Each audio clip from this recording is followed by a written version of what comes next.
জনজাতিকৰণৰ দাবীৰে আদিবাসী ছাত্ৰ সন্থাৰ সৰুপথাৰত উত্তাল প্ৰতিবাদ সদৌ অসম আদিবাসী ছাত্ৰ সন্থাৰ কেন্দ্ৰীয় সমিতিৰ নিৰ্দেশ মৰ্মে আজি গোলাঘাট জিলা সমিতি আৰু সৰুপথাৰ সমজিলা সমিতিৰ উদ্যোগত জনজাতিকৰণৰ দাবীৰে সৰুপথাৰ নগৰৰ মাজমজিয়াত এক উত্তাল প্ৰতিবাদ সাব্যস্ত কৰে। প্ৰতিবাদী কাৰ্যসূচীত সংগঠনটোৱে দেশৰ প্ৰধানমন্ত্ৰী নৰেন্দ্ৰ মোদী আৰু ৰাজ্যৰ মুখ্যমন্ত্ৰী ডক্টৰ হিমন্ত বিশ্ব শৰ্মাৰ জুমুঠি দাহ কৰে। প্ৰতিবাদস্থলীত তেওঁলোকে বিজেপি গো বেক, বিজেপি চৰকাৰৰ কাম নাই, আমাক জনজাতিকৰণ লাগিবই, অসম চৰকাৰ হাই হাই, বিশ্বজিৎ ফুকন হাই হাই, হিমন্ত বিশ্ব শৰ্মা হাই হাই ইত্যাদি শ্লোগানেৰে সমগ্ৰ পৰিৱেশ উত্তাল কৰে। ছাত্ৰ সংগঠনটোৰ বিষয়ববীয়াসকলে কয়, কেন্দ্ৰীয় চৰকাৰ আৰু অসম চৰকাৰে আমাক জনজাতিকৰণ দিয়াৰ ক্ষেত্ৰত কেৱল প্ৰতাৰণা কৰি আহিছে। সেয়েহে বিজেপি চৰকাৰক পালি পোখাৰে উৎখাত কৰিব লাগিব, নহলে আমাৰ জাতি সংকটত পৰিব। জনজাতিকৰণ মৰ্যাদা দিব লাগিবই, অসম চৰকাৰ হাই হাই, অসম চৰকাৰ কাম নাই, নৰেন্দ্ৰ মোদী গো বেক, নৰেন্দ্ৰ মোদী হাই হাই।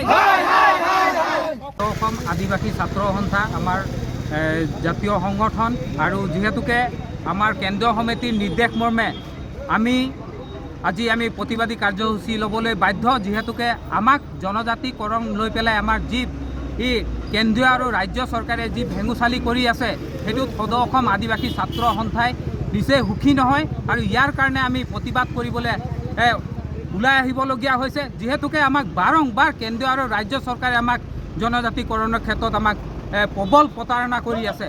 সেই ক্ষেত্ৰত কিন্তু সদৌ অসম আদিবাসী ছাত্ৰ সন্থাই কোনো কাৰণে আমি নিমাত থাকিব নোৱাৰোঁ।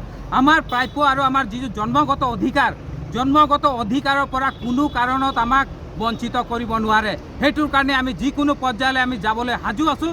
যিহেতুকে আমাৰ অধিকাৰ, আমাৰ জন্মগত অধিকাৰৰ কাৰণে আজি আমি ৰাজপথত ওলাই আহিবলগীয়া হৈছে। তাৰ কাৰণে দুৰ্ভাগ্যজনক কথাই হ'ব নোৱাৰে, কাৰণ যিহেতুকে আজি আমি নিজৰ জন্মগত অধিকাৰৰ কাৰণে যদি আমি এনেকৈ ৰাজপথত ওলাই আহি পেলাই আন্দোলন কৰিবলগীয়া হৈছে, আৰু তাতকৈ আৰু লজ্জিত কি হ'ব পাৰে। আৰু দেখিবলৈ পাইছোঁ যে বিজেপি চৰকাৰখনে আমাক বাৰম্বাৰ ঠগ প্ৰবঞ্চনাৰে আৰু ইলেকশ্যন আহিলে আমাক মূল দাবীৰ পৰা বঞ্চিত কৰি পেলাই তেওঁলোকে 5,000, 10,000 টকা আমাৰে নিজৰ পইচাত দি পেলাই তেওঁলোকে আজি আমাক ৰাজনীতি কৰি আছে। আমাৰ মানুহক ফুচুলাই মেলি তেওঁলোকে ভোট লোৱাৰ স্বাৰ্থত তেওঁলোকে সেইবোৰ কৰি আছে, কিন্তু আমাৰ মুখ্য দাবীৰ পৰা তেওঁলোকে ফালৰি কাটি আজি এনেধৰণে কৰি আছে। সেইটোক আমি বিজেপি চৰকাৰক ধিক্কাৰ জনাইছোঁ।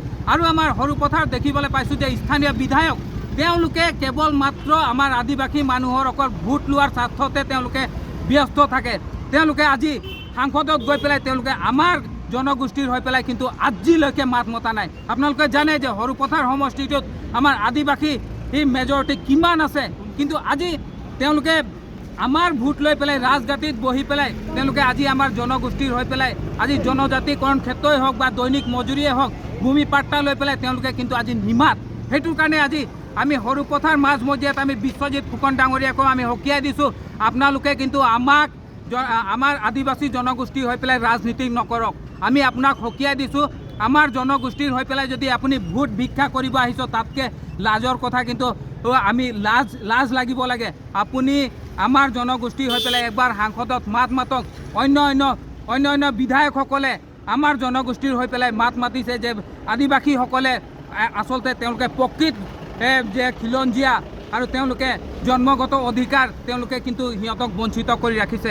তেওঁলোকে বেলেগ বিধায়কে ক'ব পাৰিছে, আজি আমাৰ সমষ্টিৰ পৰা কিন্তু এটা তেওঁলোকে আজিলৈকে কোনো ধৰণে এটা আগবঢ়োৱা নাই, মন্তব্য আগবঢ়োৱা নাই। সেইটো কাৰণে লাজ পাইছোঁ। আৰু বিশ্বজিৎ ফুকন ডাঙৰীয়াক আমি সকীয়াই দিছোঁ, আপুনি আদিবাসী জনগোষ্ঠীৰ ঘৰে ঘৰে গৈ পেলাই আপুনি ভোট ভিক্ষা কৰাটো আপুনি বন্ধ কৰক। আৰু আমি সদৌ অসম আদিবাসী ছাত্ৰ সন্থাই আমি প্ৰত্যেক আমাৰ আদিবাসী জনগোষ্ঠীৰ ঘৰে ঘৰে গৈ পেলাই ড'ৰ টু ড'ৰ গৈ পেলাই আমি ক'ম যে এই বিজেপি চৰকাৰক আমি ইয়াত পালি পোঘাৰে আমি ইয়াৰ পৰা উৎখাত কৰিব লাগিব, নহ'লে কিন্তু অনাগত দিনত আমাৰ কিন্তু জাতি যে সংকটত আছে সেইটো নিশ্চিত হৈ আছে।